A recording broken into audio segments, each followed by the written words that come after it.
A tiny deer who can drown a sultan, sell a gold-pooping goat, and still make you root for him?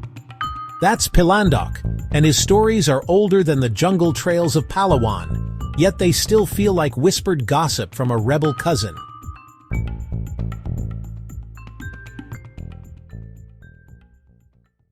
Most people hear trickster and picture Loki or Anansi, but in the southern Philippines, the name that lingers around campfires is Pilandok.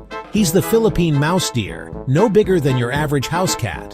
Why do we love tricksters? Because they challenge the norm, and Pilandok does it with a unique Southeast Asian flair. He doesn't shapeshift, he doesn't flex muscles, he just walks into a room, smiles, and walks out with your pride, your purse, and sometimes your kingdom.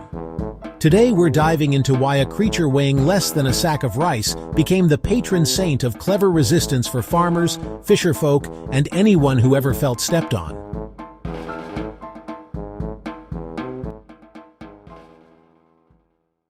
Picture this: a sultan with 100 warriors, dozens of cannons, and a river at his command ends up floating face down because a deer the size of a sneaker told him the water was made of gold.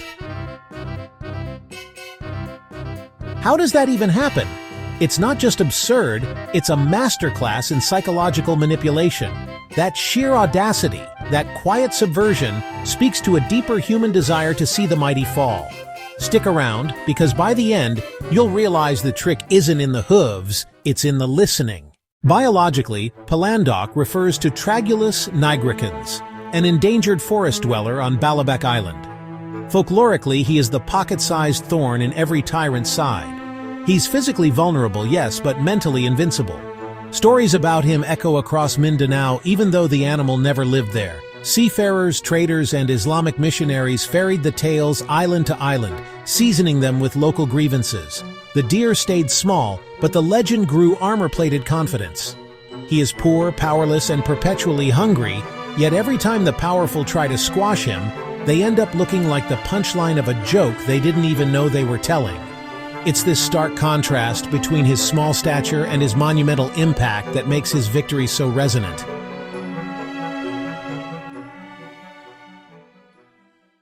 A river stood between Pilandok and a grove of sweet young mangoes. A dozen crocodiles patrolled the water, teeth sharpened on Spanish armor discarded on the banks. Pilandok strolls up, claps his hooves, and shouts, "Gentlemen, the Sultan has ordered a census of every reptile in the kingdom. Line up so I can count you." The crocodiles, flattered by bureaucracy, form a chain from bank to bank. 1, 2, 3. And just before the last croc realizes it's been duped, the deer is already in the mango tree, mouth crammed with pulp. The lesson: bureaucracy is a bridge if you know how to lay the planks. Colonial census, head counting, arbitrary borders, Filipinos endured them for 3 centuries. Pilandok's comic census externalizes the absurdity. The occupier wants numbers, so give them numbers, just make sure you're gone before the data matters. This isn't just about escaping, it's about undermining the oppressor's own logic. Anthropologist Dr. Alicia Magos calls this weaponized compliance, the art of obeying until obedience itself topples the master. Kids giggle at the image of a deer stepping on crocodile lips. Parents remember the nightly head counts under the Guardia Civil. Same story, different scar. It's a blueprint for psychological resistance, a way to reclaim agency when brute force isn't an option.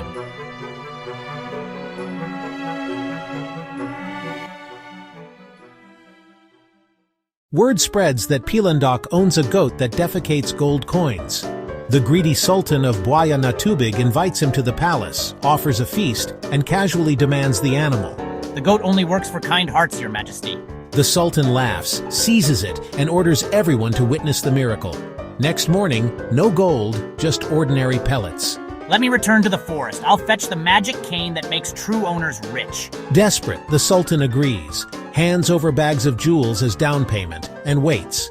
You already know how this ends. Pilandok disappears into the mangroves, jewels rattling like wind chimes. The Sultan is left with a goat that eats, but never pays for its keep. Gold-pooping livestock is a universal fantasy. Medieval Europeans craved the goose that laid golden eggs. Malaysians speak of the goose that swallows pebbles and excretes rubies. In Pilandok's version, the fantasy gets weaponized. The tale doesn't just mock one sultan, it ridicules the extraction economy that saw peasants hand over rice, labor, and daughters to rajas, datos, and later Spanish encomenderos. By promising to reverse the flow, wealth traveling upward to the ruler, Pilandok exposes how desperate and gullible that ruler really is. It's not just a con, it's about exposing the myth of the ruler's inherent right to wealth. The joke lands harder because the audience already knew the goat was ordinary. The real miracle is convincing the tyrant it might not be.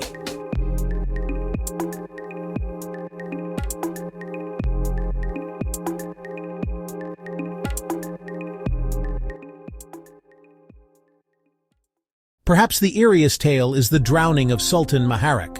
Pilandok arrives at court, claims the river speaks in dreams, offering limitless gold to anyone who wades waist-deep and recites the royal genealogy backwards. Maharak, eager to corner divinity, marches into the current with a scribe reciting his lineage.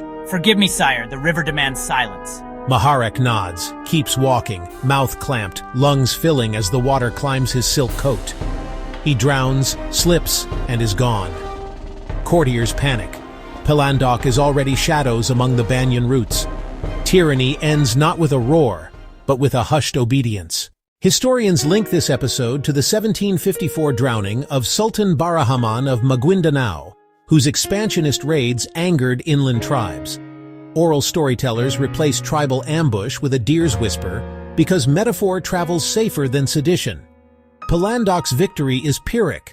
One ruler dies, another replaces him. Yet the story plants the seed that listening to tricksters can topple thrones. During the Marcos dictatorship, student activists mimeographed Pilandok comics under the noses of censors. The mouse deer's face became a graffito on university walls. These stories offered a psychological escape, a way to envision victory, even when direct confrontation was too dangerous. The regime never figured out why a children's character scared them more than ideological slogans. Mindanao's Maranao have Pilandok. The Tausug call him Pandak. Malaysia names him Sangkansil. Indonesia Kancil. All are mouse deer, all are small, all win by tongue over tooth. Islamic traders likely shuttled the stories along spice routes in the 14th century, anchoring them in madrasa lessons about humility before Allah and wit before worldly power. Animist tribes adopted the tales, stripping overt Quranic references but keeping the core moral. The smallest voice can still guide the largest storm. This cultural exchange shows how powerful narratives can transcend borders and beliefs, adapting to local contexts while retaining their essential message of cleverness, triumphing over might. Wan Pusong, the Visayan trickster, borrows Pilandok's playbook. Pretend to be dead, wait for rich mourners, then leap up and accuse them of murder unless they pay fines. Even contemporary memes recycle the trope. Tiny Pilandok profile photos swarm comment sections, ridiculing politicians who buy votes with recycled promises of golden goats. This spirit of questioning authority, of using wit to expose folly, persists in contemporary Philippine culture, even in digital spaces. Folklore mutates, power structures stay recognizable. While the myth thrives, the real Pilandok teeters at roughly 25 individuals in the wild. Pearl Farm Islands employ private guards to keep poachers from snaring them for bushmeat or novelty pets. Environmental groups use the folklore in school presentations. Kids who grow up hearing how Pilandok outwitted a sultan are likelier to donate pesos to reforestation drives. It's an ironic twist. The mythical creature is thriving in our imaginations, but the real one is almost gone, making the folklore even more poignant and urgent. Story becomes stewardship. Resistance now targets extinction rather than empire. Pilandok isn't just a cautionary tale for the powerful, he's a rehearsal script for the powerless.